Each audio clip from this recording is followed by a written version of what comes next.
നമസ്കാരം. ഇന്ന് നമ്മോടൊപ്പം ഉള്ളത്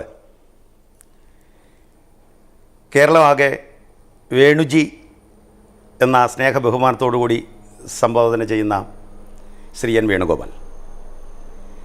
വേണുജി കോൺഗ്രസ് രാഷ്ട്രീയത്തിൽ അനിഷേധ്യനായ നേതാവാണ്. അദ്ദേഹം ഇന്ന് നിലപാട് മാറ്റം എന്ന ഈ പ്രോഗ്രാമിൽ നമ്മളോടൊപ്പം കൂടിച്ചേരുകയാണ്. വേണുജിയുടെ രാഷ്ട്രീയ വിശേഷങ്ങളിലേക്ക് സ്വാഗതം. വേണുജി, സ്വാഗതം. വേണുജിയുടെ കോൺഗ്രസ് രാഷ്ട്രീയം വളരെ ചെറുപ്പത്തിൽ ആരംഭിച്ചതാണ്. KSUയിലൂടെയാണ് കോൺഗ്രസ്സിലേക്കുള്ള ചുവടുവയ്പ്. വിദ്യാർത്ഥിയായിരിക്കുമ്പോൾ അവിടെ നിന്ന് വളർന്നു വന്ന് ഒട്ടേറെ പദവികൾ അലങ്കരിച്ച് ഇന്ന് കോൺഗ്രസിൻ്റെ അനിഷേധ്യനായ നേതാവായി തന്നെ തുടരുന്നു. ഇതിനിടയിൽ കോൺഗ്രസ്സിൽ ധാരാളം സംഘടനാപരമായ വിയോജിപ്പുകളും എതിർപ്പുകളും പിളർപ്പുകളും ഒക്കെ ഉണ്ടാകുകയും അത് കാണുകയും ചെയ്ത ഒരു വ്യക്തിയാണ്. എന്താണ് അതിനെക്കുറിച്ച് പറയാനുള്ളത്? കോൺഗ്രസ് രാഷ്ട്രീയത്തിൽ ഞാൻ KSU മുതലിട്ട് പ്രവർത്തിച്ചുകൊണ്ടിരിക്കുന്ന ഒരാൾ. ഒരുപാട് സ്ഥാനമാനങ്ങൾ. ഇത് കേരളത്തിലെ ആദ്യത്തെ യൂണിവേഴ്സിറ്റി യൂണിയൻ്റെ ജനറൽ സെക്രട്ടറി ആയിരുന്നു ഞാൻ. കൊച്ചി യൂണിവേഴ്സിറ്റിയിൽ മുണ്ടശ്ശേരി മാസ്റ്റർ ചാൻസലറായി വന്നപ്പോൾ സെനറ്റ് മെമ്പറായിരുന്നു.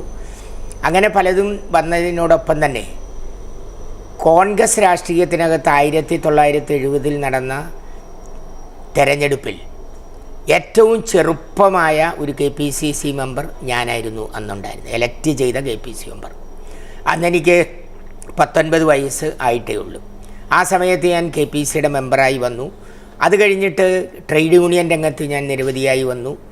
1969 സ്പ്ലിറ്റും 79 സ്പ്ലിറ്റിലും ഞാൻ ഇന്ദിരാഗാന്ധിയോടൊപ്പം നിന്നു, K കരുണാകരനോടൊപ്പം നിന്നു.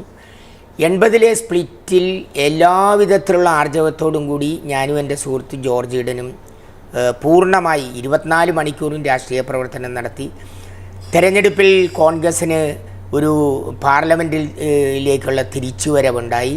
ആ തിരിച്ചുവരവ് ഉണ്ടായതിന് ശേഷം പെട്ടെന്ന് ഞാനും ജോർജ് ഈഡനും കോൺഗ്രസ് എസ്സിലേക്ക് എന്ന് പറഞ്ഞാൽ ഈ PC ചാക്കോയുമായിട്ടുള്ള പേഴ്സണൽ ബന്ധത്തിലാണ് അത്തരം ഒരു രാഷ്ട്രീയ തീരുമാനമെടുത്തത്. മാത്രവുമല്ലായിരുന്നു കോൺഗ്രസ് രാഷ്ട്രീയത്തിൽ പലവിധത്തിലുള്ള എറണാകുളം ജില്ലയിലുമൊക്കെ പലവിധത്തിലുള്ള അസ്വസ്ഥതകളുണ്ടായിരുന്നു. ഇന്ന് കോൺഗ്രസ്സിനകത്തില്ലാത്ത പല ആളുകളും കോൺഗ്രസ്സിനകത്തേക്ക് കടന്നു വരികയും കോൺഗ്രസ് രാഷ്ട്രീയത്തിൽ നിന്ന് തങ്ങളുടെ സാമുദായിക സാമ്പത്തിക സ്വാധീനം ഉപയോഗിച്ച് സ്ഥാനമാനങ്ങൾ നേടുകയും ഒക്കെ ചെയ്തതിനോട് ഞങ്ങൾക്ക് അഭിപ്രായ വ്യത്യാസം ഉണ്ടായിരുന്നെന്ന്. അങ്ങനെയാണ് ഞങ്ങൾ 1.5 വർഷക്കാലം കോൺഗ്രസ് എസ്സിൽ പോവുകയും അവിടെ നിന്ന് പിന്നീട് വീണ്ടും K കരുണാകരനോടൊപ്പം തിരിച്ചു വരികയും. അന്ന് PC ചാക്കോ ഉൾപ്പെടെ ചാക്കോ പിന്നീടാണ് വന്നത്. ചാക്കോ ഉൾപ്പെടെ വന്നില്ല. ഞങ്ങൾ രണ്ടുപേരും വീണ്ടും തിരിച്ച് കോൺഗ്രസ് K കരുണാകരനുമായിട്ട് വർത്തമാനം പറഞ്ഞ് ലീഡർ ഞങ്ങളെ എന്നും ഒരു ആദരണീയനായ ഒരു നേതാവായിരുന്നു ഞങ്ങളുടെ.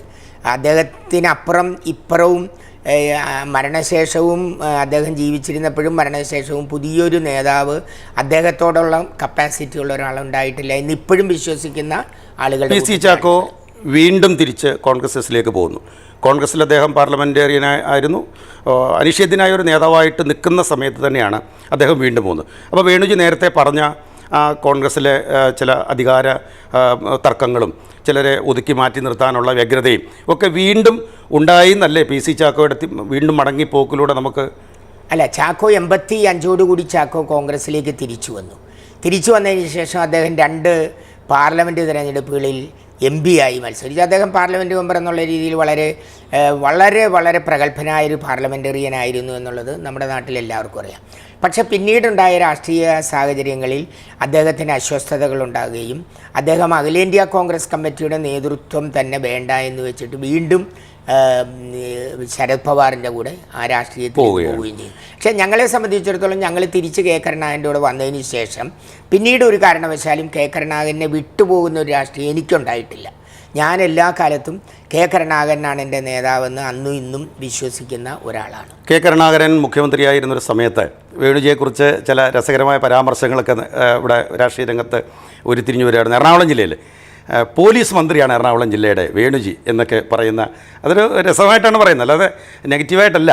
പറയുന്നൊരു സാഹചര്യം ഉണ്ടായിരുന്നു. അത്ര കരുത്തനായ ഒരു നേതാവായിരുന്നു എറണാകുളത്ത് വേണുജി. കാരണം നിലപാടുകൾ എടുക്കുന്നതിൽ, കോൺഗ്രസ്സിൽ നിലപാടെടുക്കുന്നതിൽ കോൺഗ്രസ് തന്നെയല്ല, ഇപ്പോൾ പൊതു വിഷയമാണെങ്കിൽ പോലും ഇപ്പോൾ ഡിപ്പാർട്ട്മെൻറ്റ് തലത്തിലായാലും ഒരു ഓർഡർ ഇടാനുള്ള ഒരു കപ്പാസിറ്റി ഉള്ള ഒരു ലീഡർ എന്ന നിലയിലാണ് അങ്ങ് മുൻപോട്ട് പോയിരുന്നത്.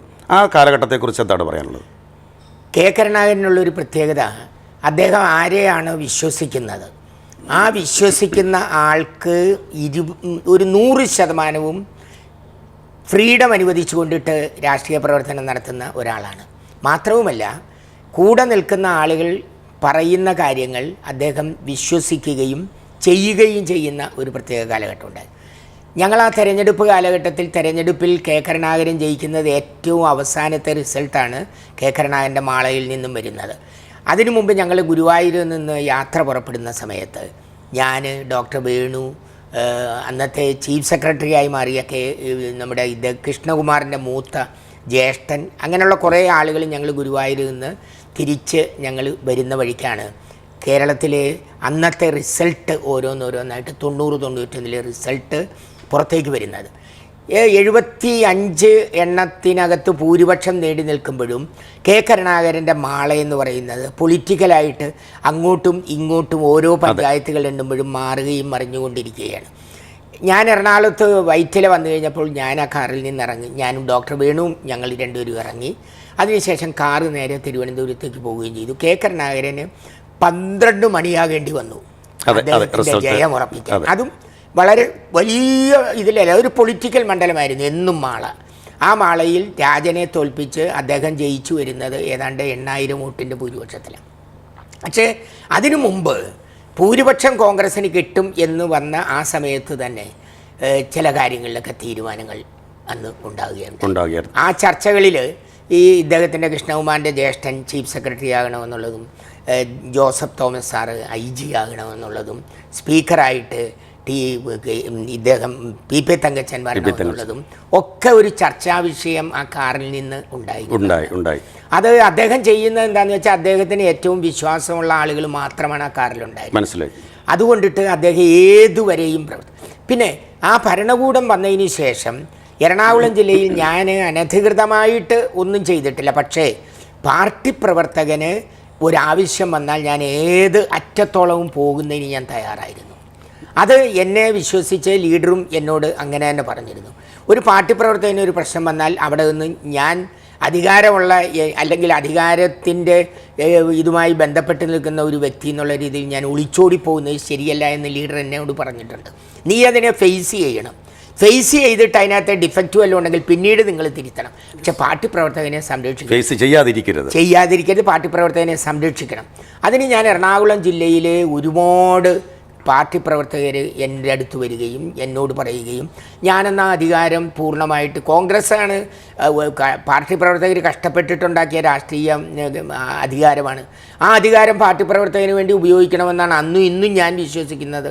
അതുകൊണ്ടിട്ട് സ്വാഭാവികമായിട്ട് പാർട്ടി പ്രവർത്തകർക്ക് വേണ്ടി ഞാൻ ആ അധികാരം ഉപയോഗിച്ചു. ഇതിനിടയിൽ കരുണാകരൻ്റെ ഒരു വത്സല ശിഷ്യൻ എന്ന് തന്നെ പറയാം, ഏറ്റവും വിശ്വസ്തനായ ഒരു ആളെന്ന നിലയിൽ മുന്നോട്ട് പോകുമ്പോഴും 2005 പാർട്ടിയിൽ അഭിപ്രായ വ്യത്യാസം ഉണ്ടായി, 2 ചേരിയായിട്ട് മാറുന്നു. അന്ന് കരുണാകരൻ്റെ നേതൃത്വത്തിലുള്ള ഒരു വിഭാഗം വലിയൊരു സമ്മേളനം തന്നെ മറൈൻ ഡ്രൈവിൽ നടത്തി. വലിയൊരു സമ്മേളനം, ലക്ഷക്കണക്കിന് ആളുകൾ അന്ന് അവിടെ ഒത്തുകൂടിയെന്നാണ് അന്ന് ഞങ്ങളൊക്കെ കാണാൻ കഴിഞ്ഞത്. അപ്പോൾ അതിൻ്റെ മുൻനിരയിൽ നിന്ന് നേതൃത്വം കൊടുത്ത ഒരാളായിരുന്നു ശ്രീ N. വേണുഗോപാൽജി. പക്ഷേ പിന്നീട് കരുണാകരൻ കോൺഗ്രസിൽ നിന്ന് മാറി നിന്നുകൊണ്ട് ഇടതുപക്ഷത്തിന് അനുകൂലമായിട്ട് നിലപാടെടുത്തപ്പോൾ ഞാൻ അതിനില്ല എന്ന് പറഞ്ഞ് ഒരു വിരുദ്ധമായ നിലപാടെടുത്തുകൊണ്ട് ശക്തമായി കോൺഗ്രസിനോടൊപ്പം നിൽക്കേണ്ട ഒരു സാഹചര്യം ഉണ്ടായി. യഥാർത്ഥത്തിൽ ലീഡർ മനസ്സറിഞ്ഞിട്ടല്ല കോൺഗ്രസിൽ നിന്നും പുറത്തോട്ട് പോകുന്നു. അന്നത്തെ കോൺഗ്രസ് രാഷ്ട്രീയത്തിനകത്ത് യഥാർത്ഥത്തിലൊരു മുദ്രാവാക്യം തെരഞ്ഞെടുപ്പ് വേണം. ലീഡറുടെ ഒരു മാനസികാവസ്ഥ എന്തായിരുന്നു എന്ന് വെച്ചാൽ തെരഞ്ഞെടുപ്പ് നടന്നാൽ പാർട്ടിയിൽ ഞാനാണ് ജയിക്കുന്നത്. അത് അദ്ദേഹം മുൻപ് തെളിയിച്ചിട്ടുണ്ട്. 1980-90 കാലഘട്ടങ്ങളിൽ പാർട്ടിയിൽ നടന്ന തെരഞ്ഞെടുപ്പിനകത്ത് പാർട്ടിക്കകത്ത് വയലാർ രവിയും AK ആന്റണിയും തമ്മിലുള്ള ഒരു മത്സരം നടന്നു. വയലാർ രവിയെ സ്പോൺസർ ചെയ്ത് നിർത്തിയതെന്ന് കെ കരുണാകരനായിരുന്നു. കെ കരുണാകരൻ്റെ നോമിനിയായി വന്ന വയലാർ രവി 18 വോട്ടിന് KPC പിടിച്ചെടുത്തു. അപ്പം പിന്നീട് വീണ്ടും തെരഞ്ഞെടുപ്പ് നടന്നാലും ഇത് തന്നെ സംഭവിക്കുമെന്നാണ് ലീഡറും കരുതുന്നത്, ഞങ്ങളെല്ലാവരും കരുതുന്നത് അങ്ങനെയാണ്. അങ്ങനെ തെരഞ്ഞെടുപ്പ് നടത്തണമെന്നുള്ള ആർഗ്യുമെൻ്റ് വളർന്നു വലുതാകുകയും അതൊരു ഭാഗത്തുകൂടി AICC അത് നിരുത്സാഹപ്പെടുത്തുകയും തെരഞ്ഞെടുപ്പ് അല്ലാതെ നോമിനേഷൻ വേണമെന്ന് അതിങ്ങനെ മൂർച്ഛിച്ചു വന്നപ്പോൾ ലീഡറുടെ സീനിയർ നേതാവായ അദ്ദേഹത്തിൻ്റെ അഭിപ്രായങ്ങൾ കേൾക്കുന്നില്ല എന്നുള്ളൊരു ധാരണ ലീഡർക്ക് ഉണ്ടായി. ലീഡർക്ക് അങ്ങനെ ഉണ്ടായപ്പോഴാണ് ലീഡർ മറിച്ച് ചിന്തിക്കാൻ തുടങ്ങിയത്. ലീഡർ മറിച്ച് ചിന്തിച്ചപ്പോൾ ഞാൻ അദ്ദേഹത്തോടൊപ്പം നിന്ന ആളാണ്. ഞാൻ DICയിൽ കേരളത്തിലെ മുഴുവൻ ജില്ലകളിൽ പോവുകയും K. മുരളീധരൻ പ്രസിഡൻ്റായിരിക്കുന്ന DICയുടെ സ്റ്റേറ്റ് കമ്മിറ്റിയുടെ ജാഥയിൽ പങ്കെടുത്ത് മുഴുവൻ ദിവസങ്ങളിലും 42 ദിവസങ്ങളിൽ ഞാൻ നടന്ന് തിരുവനന്തപുരത്ത് എത്തുകയും ഒക്കെ ചെയ്തതിനകത്ത് ഞാനുണ്ടായിരുന്നു. പക്ഷേ അത് കഴിഞ്ഞിട്ട് ഈ അസംബ്ലി തെരഞ്ഞെടുപ്പ് വന്നപ്പോൾ ആ അസംബ്ലി തെരഞ്ഞെടുപ്പിന് മുമ്പ് ചില ആളുകൾ ലീഡറുടെ വീട്ടിൽ പോയി വർത്തമാനം പറയുന്നതിലെ ആളുകൾ ഇടതുപക്ഷവുമായിട്ട് സഖ്യം വേണം എന്നുള്ള ഒരു ധാരണയിലെത്തി. പക്ഷേ നേരത്തെ ആകാമായിരുന്നു. ഇടതുപക്ഷവുമായിട്ട് സഖ്യം പാർലമെൻറ്റ് തെരഞ്ഞെടുപ്പിൽ വന്നിരുന്നെങ്കിൽ പാർലമെൻറ്റിലേക്ക് ഇടതുപക്ഷം സ്വീപ്പ് ചെയ്ത ഒരു ഘട്ടമുണ്ടായി. ആ സ്വീപ്പ് ചെയ്ത ഘട്ടത്തിൽ ലീഡറുമായിട്ട് സംസാരിച്ചിരുന്നതാണ് അന്ന്. ആ ലീഡറുമായിട്ട് സംസാരിച്ചപ്പോൾ ലീഡർക്ക് വേണമെന്നുണ്ടെങ്കിൽ ഇടതുപക്ഷവുമായിട്ട് സഹകരിച്ചിരുന്നെങ്കിൽ 4-5 MPമാരെ കേരളത്തിൽ നിന്ന് വിടാമായിരുന്നു. പക്ഷെ അന്ന് അദ്ദേഹം അത് ചെയ്തില്ല. അദ്ദേഹം കോൺഗ്രസിൻ്റെ ഒരു ബദൽ പാർട്ടിയായിട്ട് കോൺഗ്രസുമായി ബന്ധപ്പെട്ട് തന്നെ നിൽക്കണമെന്നുള്ള മാനസികാവസ്ഥ. പക്ഷെ പിന്നീട് കോൺഗ്രസ് എസ്സിലേക്ക് വീണ്ടും ശരത് പവാറിൻ്റെ കൂടെ പോകണം എന്ന് പറഞ്ഞ് നാഷണലിസ്റ്റ് കോൺഗ്രസ് NCPയിലേക്ക് പോകണം എന്ന് പറയുന്ന ഒരു എക്സിക്യൂട്ടീവ് തിരുവനന്തപുരത്ത് നടന്നു. അന്ന് ഞാൻ ആ എക്സിക്യൂട്ടീവിനകത്ത് പലരും ലീഡറുടെ മുഖത്ത് നോക്കി വർത്തമാനം പറയാൻ ബുദ്ധിമുട്ടുന്ന ആളുകളൊക്കെ ഉണ്ട്. എന്നെ സംബന്ധിച്ചിടത്തോളം ആര് എന്ത് എടുത്താലും ഞാൻ എൻ്റെ അഭിപ്രായം തുറന്നു പറയുന്ന ഒരാളാണ്. പണ്ട് ഞാൻ അങ്ങനെ വയലാറിവിയുടെ മുഖത്ത് നോക്കി സഞ്ജയ് ഗാന്ധിയെക്കുറിച്ചിട്ടുള്ളൊരു വർത്തമാനം പറഞ്ഞ സമയമുണ്ട്. അന്ന് സഞ്ജയ് ഗാന്ധിയെ ഏറ്റവും അവസാനം വരെ ആരാധിക്കുകയും ബഹുമാനിക്കുകയും ചെയ്ത വയലാരവി അടിയന്തരാവസ്ഥ കഴിഞ്ഞപ്പോൾ സഞ്ജയ് ഗാന്ധിയെ തള്ളി പറഞ്ഞപ്പോൾ KPC യോഗത്തിനകത്ത് ഞാൻ അതിനെ എതിർത്ത് വയലാരവിയെ ഞാനപ്പോൾ അങ്ങനെ വർത്തമാനം പറയുന്ന ഒരാളാണ്. ഞാൻ ആ യോഗത്തിൽ പറഞ്ഞു, ലീഡർ ആ ബസ്സിൽ കയറാതിരിക്കുന്നതാണ് നല്ലത്. ആ ബസ് എങ്ങോട്ടാണ് പോകുന്നതെന്നുള്ളതിനെ കുറിച്ചിട്ട് നമുക്ക് ആർക്കും അറിയില്ല. കാരണം ഒരു NCP പവാറും NCPയും അവസരത്തിന് ബോംബെ രാഷ്ട്രീയം എങ്ങനെയാണോ പോകുന്നത്, മഹാരാഷ്ട്ര രാഷ്ട്രീയം എങ്ങനെയാണോ പോകുന്നത്, ആ രാഷ്ട്രീയത്തിൻ്റെ കൂടെ പോകുന്ന ഒരു രാഷ്ട്രീയ പ്രസ്ഥാനമാണ്. അതിലേക്ക് പോയില്ല. അതിനകത്തേക്ക് ഞാനില്ല ബസ്സിൽ കയറാൻ എന്ന് ഞാൻ പറഞ്ഞു. അപ്പം എല്ലാവരും കൂടി ഇരുന്നു. അപ്പം K. മുരളീധരൻ ആണ് എൻ്റെ ഏറ്റവും കൂടുതലത്തെ അന്നത്തെ ഒരു ലീഡർഷിപ്പിൽ ഞാൻ അന്നും ഇന്നും കാണുന്നുണ്ട് K. മുരളീധരൻ എൻ്റെ ഒന്ന് വിളിച്ച് ഈ യോഗം കഴിഞ്ഞപ്പോൾ എൻ്റെ പറഞ്ഞു, വേണു ചില കാര്യങ്ങൾ വേണുമായിട്ട് സംസാരിക്കാനുണ്ട്, വേണു എന്നെ വിട്ടുപോകരുത് എന്ന് പറഞ്ഞു. ഞാനപ്പോൾ പറഞ്ഞു വിട്ടുപോകുന്നതിൻ്റെ അല്ല. അന്ന് K. മുരളീധരൻ പോയി സംഭാഷണം നടത്തി, ഡൽഹിയിൽ പോയി സംഭാഷണം നടത്തി. 2-3 പേർക്കേ അറിയാവുള്ള ഡൽഹിയിൽ പോയത്. ദുബായിൽ പോകുന്നതെന്ന് പറഞ്ഞാൽ അദ്ദേഹം ഇവിടുന്ന് പോകുന്നത് പാർട്ടി പ്രവർത്തകരോട് പറഞ്ഞിട്ട് പോകുന്നു. അദ്ദേഹം നേരെ ഡൽഹിയിൽ പോയി സംഭാഷണമൊക്കെ നടത്തി തിരിച്ചു വന്നപ്പോൾ ഞാൻ പറഞ്ഞു ഞാനില്ല ഇതിനകത്ത് എന്ന് പറഞ്ഞു. ഞാനങ്ങനെ തന്നെ K. മുരളീധരൻ നിൽക്കുമ്പോൾ തന്നെയാണ് എറണാകുളത്ത് വെച്ചിട്ട് ഞാൻ കാർത്തികേയനുമായിട്ടൊക്കെ ഞാൻ പേഴ്സണൽ ബന്ധമുള്ളതാണ്.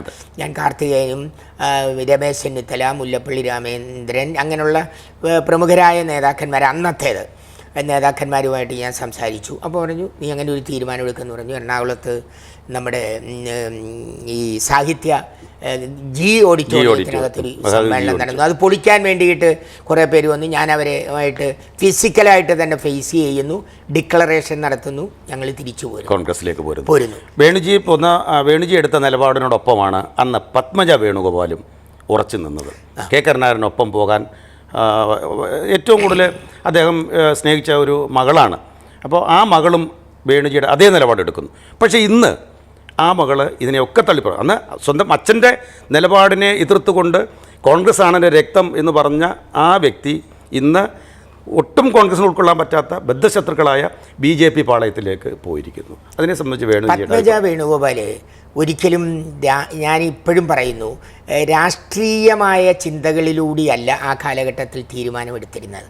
യഥാർത്ഥത്തിൽ അച്ഛനുമായിട്ടുള്ള ബന്ധം നിലനിർത്തുകയും അതോടൊപ്പം തന്നെ അഭിപ്രായങ്ങൾ പാർട്ടിയുടെ ഏതെങ്കിലും ഇതിൽ പോകാതിരിക്കുകയും ലീഡറെ ഇത് ചെയ്യുകയും ചെയ്തു. പക്ഷേ ലീഡറെ പിന്നീട് തിരിച്ചു കൊണ്ടുവന്നതിനകത്ത് ആർക്കും അറിയാത്തൊരു രഹസ്യം, 24 ദിവസം ഞാൻ തുടർച്ചയായിട്ട് ഞാൻ പത്മജയുമായിട്ട് നടത്തിയ സംഭാഷണവും പത്മജ ലീഡറുമായിട്ട് നടത്തുന്ന സംഭാഷണവും എല്ലാം കഴിഞ്ഞിട്ടാണ് അപ്പോഴും അന്നത്തെ പല നേതാക്കന്മാരും കെ മുരളീധരൻ തിരിച്ചു വരുന്നതിനോട് എതിർപ്പുണ്ടായിരുന്നു. അന്ന് ലീഡർ അവസാനം കെ മുരളീധരൻ ഇല്ലെങ്കിലും ശരി തിരിച്ചു വരാൻ തയ്യാറാണ് എന്ന് പ്രഖ്യാപിക്കുന്നൊരു സാഹചര്യം ഉണ്ടായി.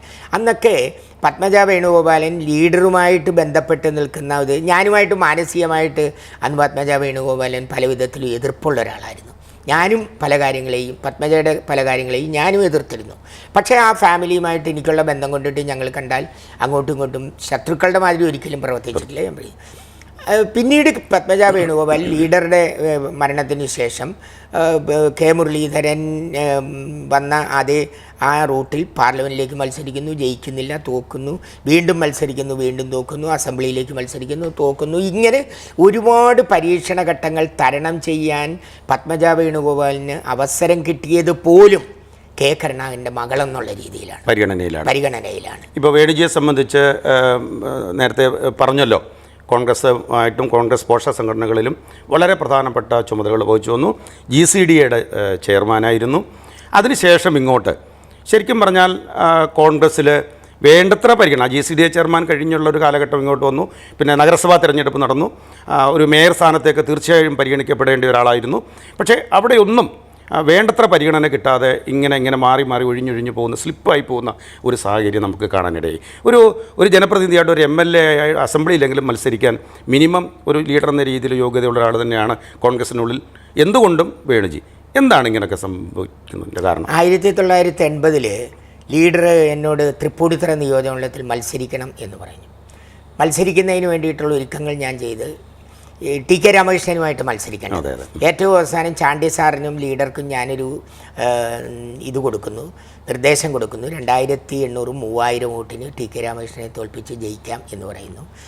അങ്ങനെ തീരുമാനമെടുത്തിട്ട് ഞാനവിടെ സ്ഥാനാർത്ഥിയാകും എന്നുള്ളത് തന്നെയായിരുന്നു തീരുമാനം. പക്ഷേ ഏറ്റവും അവസാന ഘട്ടത്തിൽ ഒരു ദിവസം പെട്ടെന്ന് ലീഡർ എന്നെ വിളിക്കുന്നു ഗസ്റ്റ് ഹൗസിലേക്ക്, വരണമെന്ന് പറയുന്നു. ഞാൻ ചെല്ലുന്ന സമയത്ത് ലീഡർ എന്നോട് പറയുന്നു, നമുക്കിവിടെ ഭരണത്തിലേക്ക് വരണമോ അതോ നമുക്ക് പ്രതിപക്ഷത്ത് നിന്നാൽ മതിയോ എന്ന് ചോദിക്കുന്നു.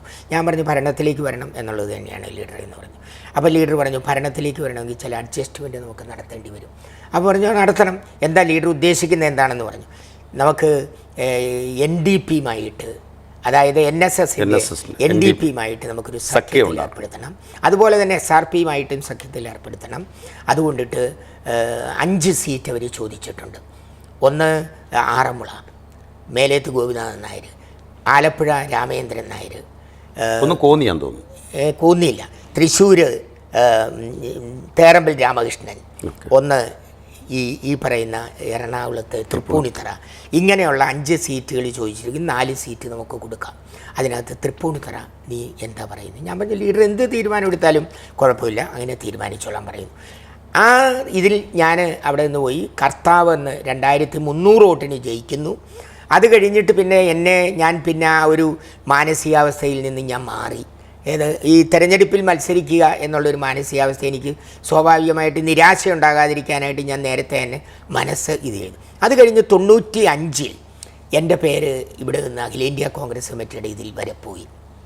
ആ സമയത്ത് അവിടെ ഒരു ചെറിയ വർത്തമാനം തർക്കങ്ങളൊക്കെ സംഭാഷണം ഉണ്ടായി. അപ്പം പറഞ്ഞ് എന്നെ വിളിച്ചും അന്ന് കാർത്തികേയനും രമേശുമാണ് അന്നത്തെ തീരുമാനങ്ങൾ എടുക്കുന്നത്. ലീഡർ അന്ന് ഇവരെടുക്കുന്ന തീരുമാനങ്ങളൊക്കെ അംഗീകരിക്കുകയാണ്. പറവൂർ വന്നു കഴിഞ്ഞപ്പം മറ്റു ചില ബന്ധങ്ങളും കാര്യങ്ങളും ഒക്കെ വെച്ചിട്ട് കാർത്തികേയൻ പറഞ്ഞു സതീശൻ വരട്ടെ എന്ന് പറഞ്ഞു. അപ്പോൾ എന്നെ അന്ന് മാറ്റി നിർത്തണം. അപ്പോൾ എന്നെ വിളിച്ചും പറഞ്ഞു വേണു മാറിയിരിക്കണം, സതീശൻ വരട്ടെ. ഞാൻ പറഞ്ഞു രാഷ്ട്രീയ പാർട്ടിയിൽ ഞാൻ വിശ്വസിക്കുന്ന പാർട്ടിക്കകത്ത് ലീഡർഷിപ്പ് എന്നെല്ലാം എൻ്റെ ചില നിർദ്ദേശങ്ങൾ വെച്ചിട്ടുണ്ടോ അന്നൊക്കെ ഞാൻ ആ നിർദ്ദേശങ്ങൾ അംഗീകരിച്ചിട്ടുണ്ട്. 95 സതീശൻ വന്നു. പക്ഷേ സതീശൻ അന്ന് ജയിച്ചില്ല, നിസ്സാരമായ വോട്ടിനാണ് തോറ്റത്. പക്ഷേ 2000 മുതലിട്ട് പിന്നീടുള്ള തെരഞ്ഞെടുപ്പിലെല്ലാം സതീശൻ അവിടെ നിന്ന് MLA ആകുകയും ചെയ്തു. അപ്പോൾ ആ തവണയും എനിക്ക് അങ്ങനെ ഒരു സാഹചര്യം നഷ്ടപ്പെടുകയും ചെയ്തു. പിന്നീട് ഞാൻ ഈ ഒരു അസംബ്ലിയിലേക്ക് വരിക എന്നുള്ളൊരിത്, കാരണം എനിക്ക് കൊച്ചി ഏറ്റവും പ്രാപ്യമായ ഒരു അസംബ്ലി നിയോജകമണ്ഡലമാണ്. കൊച്ചിയിൽ വേണമെന്നുണ്ടെങ്കിൽ അതിനകത്ത് ഞാൻ ഏറ്റവും കൂടുതൽ ക്രിസ്ത്യൻ കമ്മ്യൂണിറ്റി ജീവിക്കുന്ന ഒരു പ്രദേശത്ത് നിന്നാണ് എനിക്ക് 7000 വോട്ടിൻ്റെ ഭൂരിപക്ഷത്തിൽ ഞാൻ ആദ്യത്തെ ജില്ലാ കൗൺസിൽ മെമ്പറായി വരുന്നത്. അന്ന് ബറാബാസ് ജേക്കബ് എന്ന് പറയുന്ന അന്ന് ലത്തീൻ കത്തോലിക്ക സമുദായത്തിൽ ഏറ്റവും കൂടുതൽ സ്വാധീനം ഉണ്ടായിരുന്ന ഒരാളവിടെ മത്സരിച്ചിട്ട് അദ്ദേഹത്തെ തോൽപ്പിച്ചത് ഞാൻ 7000 വോട്ടിൻ്റെ ഭൂരിപക്ഷം. അന്ന് ലത്തീൻ സമുദായം മാത്രം വളരെ ന്യൂനപക്ഷമായിരുന്നു. ഹിന്ദു സമുദായം അവിടെ വളരെ ന്യൂനപക്ഷം, മുസ്ലിം സമുദായം ആ ഭാഗത്തൊന്നും ഇല്ലായിരുന്നു. ഞാൻ ജയിച്ചു വന്നിട്ടുള്ളതാണ്. അത് കഴിഞ്ഞിട്ടാണ് പിന്നെ കോർപ്പറേഷൻ രാഷ്ട്രീയത്തിലേക്ക് വന്നത്. നഗരസഭാ തെരഞ്ഞെടുപ്പിലേക്ക് വന്നു. ഞാൻ ആദ്യം ജയിച്ചു. 3 പ്രാവശ്യം ഞാൻ തുടർച്ചയായിട്ട് ജയിച്ചു. 4ാമത്തെ പ്രാവശ്യം ഞാൻ ഒരു വോട്ടിന് തോക്കുന്നു. പിന്നെ ആ ഒരു വോട്ടും കോംപ്രമൈസ് ചെയ്തു പോകുന്നു. പിന്നെ ടോസ് ഇട്ടിട്ട് എൻ്റെ സമയത്തിൻ്റെ മോശമോ മറ്റെന്തെങ്കിലും ആയിരിക്കും. പക്ഷേ വേറൊരു കാര്യം, എറണാകുളം ജില്ലയ്ക്കകത്ത് അനാവശ്യമായ ഒരു കോക്കസ് എന്നും കോൺഗ്രസ് രൂപപ്പെട്ടിട്ടുണ്ട്. നേരത്തെ എല്ലാ കാലഘട്ടത്തിലും ഉണ്ട്. ആ കോക്കസിൻ്റെ പ്രവർത്തനം യഥാർത്ഥത്തിൽ പ്രവർത്തിച്ചു കൊണ്ടിരിക്കുന്ന ആളുകൾ ഇവരെ ക്വസ്റ്റ്യൻ ചെയ്യാൻ പ്രാപ്തരാണെങ്കിൽ അവരെ സമ്മതിക്കില്ല. ഞാൻ രാഷ്ട്രീയ പ്രവർത്തനത്തിനകത്ത് മറ്റൊരു നേതാവിനെ ക്വസ്റ്റ്യൻ ചെയ്യാൻ പ്രാപ്തനാണെന്ന് തോന്നിയാൽ എന്നെ അനുവദിക്കാത്ത രാഷ്ട്രീയം എറണാകുളത്തുണ്ട്. അത് എപ്പോഴും കണ്ടിന്യൂ ചെയ്തുകൊണ്ടിരിക്കുന്നതാണ്. അതുകൊണ്ട് കഴിഞ്ഞ 4-5 വർഷക്കാലമായിട്ട് ഞാനിങ്ങനെ ഒരു തള്ളിക്കയറ്റത്തിൻ്റെ ഇതിലേക്കൊന്നും പോകുന്നില്ല. കാര്യങ്ങളിങ്ങനെ സ്മൂത്തായിട്ട് ഞാൻ യോഗങ്ങളിൽ പങ്കെടുക്കും, കാര്യങ്ങളൊക്കെ അറ്റൻഡ് ചെയ്യും. ഒരു വലിയ പ്രാസംഗികനായി ആരുടെയും മുന്നിൽ ഞാൻ പ്രത്യക്ഷപ്പെടാനോ അല്ലെങ്കിൽ വിഷ്വൽ മീഡിയാസിൽ പ്രത്യക്ഷപ്പെടാനോ ഒന്നിനും ഞാൻ പോകുന്നുമില്ല. പക്ഷേ എൻ്റെ രാഷ്ട്രീയം ഞാനിപ്പോഴും കണ്ടിന്യൂ ചെയ്യുന്നു. രാഷ്ട്രീയ രംഗത്ത് ഇപ്പം നമ്മൾ കണ്ടുവരുന്ന കോൺഗ്രസ് രാഷ്ട്രീയത്തിൻ്റെ അറിയാം, അത് എല്ലാ ഭാഗത്തും ഉള്ളതാണ്. അപ്പോൾ അതിൽ ഈ കഴിഞ്ഞ തെരഞ്ഞെടുപ്പ്, ഇപ്പോൾ ഒരു പാർലമെൻറ്റ് തെരഞ്ഞെടുപ്പ് നടന്നിട്ടിരിക്കുകയാണ്. അപ്പോൾ അതിലൊക്കെ വേണുജിയുടെ അസാന്നിധ്യം എറണാകുളം ജില്ലയിലെ രാഷ്ട്രീയം ചർച്ച ചെയ്യുന്നുള്ളതാണ് യാഥാർത്ഥ്യം. അപ്പോൾ ഇങ്ങനെ പതിയെ ഒരു ഒഴിഞ്ഞു പോക്ക്, ഒരു മതി എന്ന് തോന്നി പിന്നോട്ട് പോകാനാണോ ഇനി ഉദ്ദേശിക്കുന്നത്? അതോ രാഷ്ട്രീയമെന്ന് പറയുന്നത് നമുക്ക് ആരോഗ്യമുള്ളിടത്തോളം കാലം നമ്മൾ നന്നായിട്ട് കൊണ്ടുപോകും, അതാ ഒരു ബ്ലഡിൽ അരിഞ്ഞു ചേർന്നിരിക്കും സാധ്യത, ഇത് മാറി നിൽക്കാൻ പറ്റില്ല.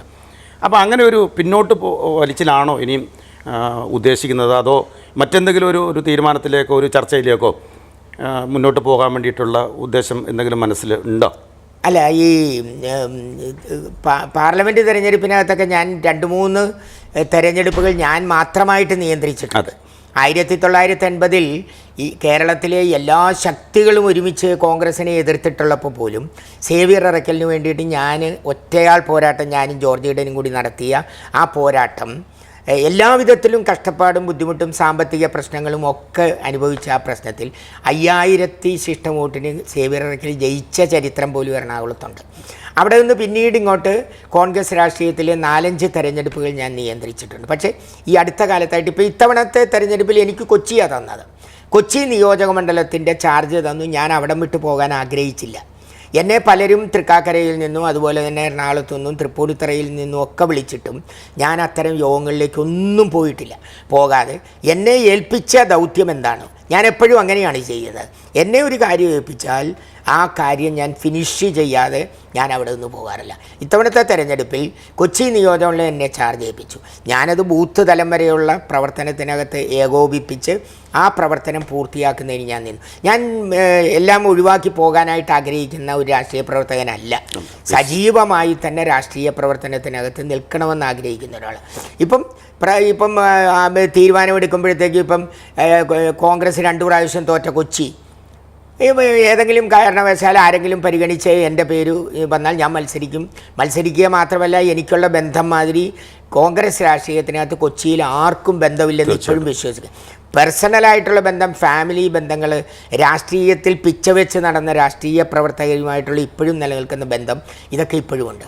അങ്ങനെയുള്ള ഇതിനകത്തും പിന്നെ പൊളിറ്റിക്സിനകത്ത് പല തരത്തിലുള്ള ഇതുണ്ട്.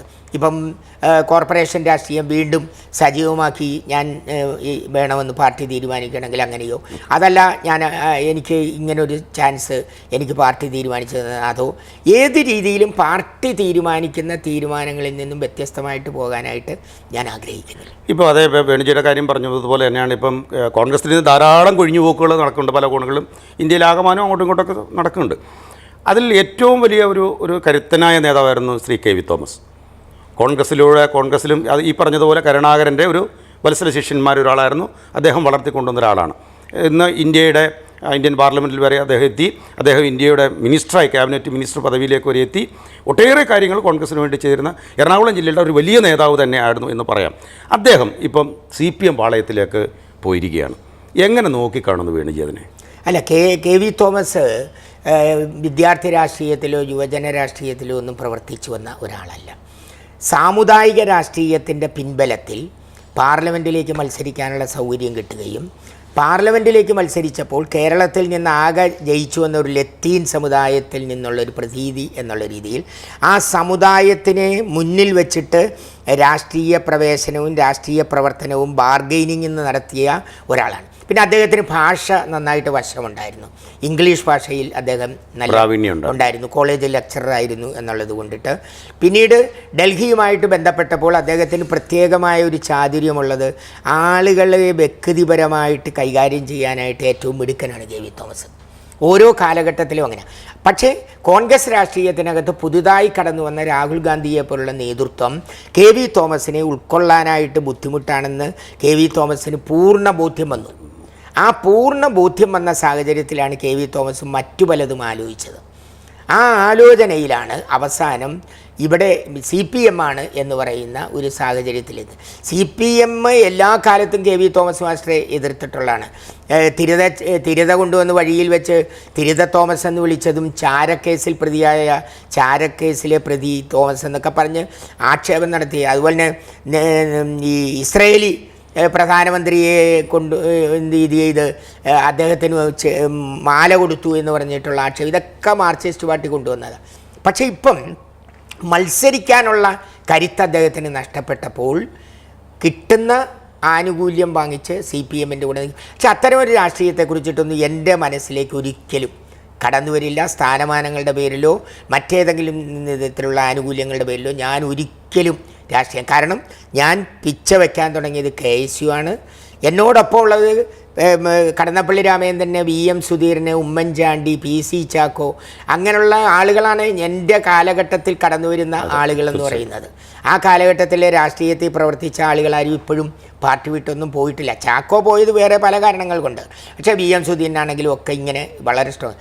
ഞാൻ എന്നെ സംബന്ധിച്ചിടത്തോളം സ്ഥാനമാനങ്ങൾക്ക് വേണ്ടിയോ ആനുകൂല്യങ്ങൾ കൈപ്പറ്റാനോ അല്ലെങ്കിൽ ഫൈറ്റ് ചെയ്യാതെ കിട്ടുന്ന സ്ഥാനങ്ങൾക്ക് വേണ്ടിയോ ഞാൻ പോകില്ല. എന്നെ സംബന്ധിച്ച് വ്യക്തമായ ധാരണ പൊളിറ്റിക്സിലുണ്ട്. അത് ഞാൻ കോൺഗ്രസ് രാഷ്ട്രീയത്തിൽ നിന്ന് തന്നെ ഞാൻ മുന്നോട്ട് പോവുകയാണ്. മുമ്പേ പറഞ്ഞ പത്മജ വേണുഗോപാലിൻ്റെ കാര്യം പറഞ്ഞു. പത്മജ വേണുഗോപാലിന് കോൺഗ്രസ് രാഷ്ട്രീയത്തിൽ നിന്ന് നഷ്ടമുണ്ടായ ആളല്ല. കോൺഗ്രസ് രാഷ്ട്രീയം എന്നും പത്മജയെ പ്രൊട്ടക്റ്റ് ചെയ്തിട്ടുണ്ട്. പക്ഷേ ഇപ്പോഴെന്തിനാ പോയതെന്ന് ചോദിച്ചു കഴിഞ്ഞാൽ അവർക്ക് മാത്രമേ അറിയാവുള്ളൂ, വേറെ ആർക്കും അറിയില്ല. അതാണ് അതിൻ്റെ കണക്ക്. ആ ഇതിൽ എന്നെ സംബന്ധിച്ചിടത്തോളം ഞാൻ ആരെയും അന്വേഷിച്ചു പോകാറില്ല. എന്നെ അന്വേഷിക്കുന്ന ആളുകളോട് ഞാൻ വർത്തമാനം പറയാറുണ്ട്. ഞാൻ ഇപ്പോഴത്തെ പ്രതിപക്ഷ നേതാവാണെങ്കിലും ഒക്കെ ഞാൻ എപ്പോഴും അടുത്തു ബന്ധം പുലർത്തി മുന്നോട്ട് പോകുന്ന ഒരാളാണ്.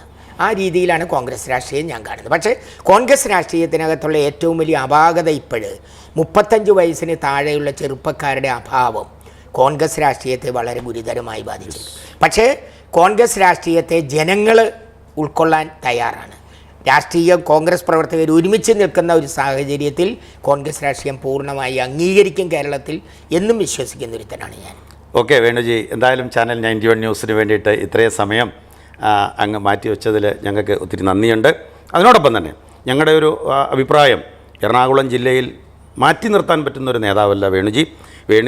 എന്തായാലും ഇപ്പോൾ ഒരു ചെറിയൊരു ക്ഷീണം വേണുജിയുടെ വാക്കുകളിൽ നിന്നൊക്കെ ഉണ്ട്. അതിനൊക്കെ മറികടന്നുകൊണ്ട് വേണുജി നേതൃപരമായ ഒരു വലിയ സ്ഥാനമാനങ്ങളിലേക്ക് എത്തുകയും ഈ എറണാകുളം ജില്ലയുടെ സമഗ്രമായ വികസനത്തിന് നിങ്ങളെപ്പോലുള്ള ആളുകൾ വഹിച്ച പങ്ക് ചെറുതല്ല. അപ്പോൾ അത് അന്യം നിന്ന് പോകാതെ കാത്തു സൂക്ഷിക്കേണ്ട ഒരു ഉത്തരവാദിത്വം കൂടി നമുക്കുണ്ട്. അതിലേക്ക് വേണുജി കടന്നു വരട്ടെ എന്ന് ആശംസിച്ചുകൊണ്ട് നിർത്തുന്നു. തീർച്ചയായിട്ടും ഈ അവസരം എനിക്ക് തന്നതിന് എനിക്കും വളരെയേറെ നന്ദി.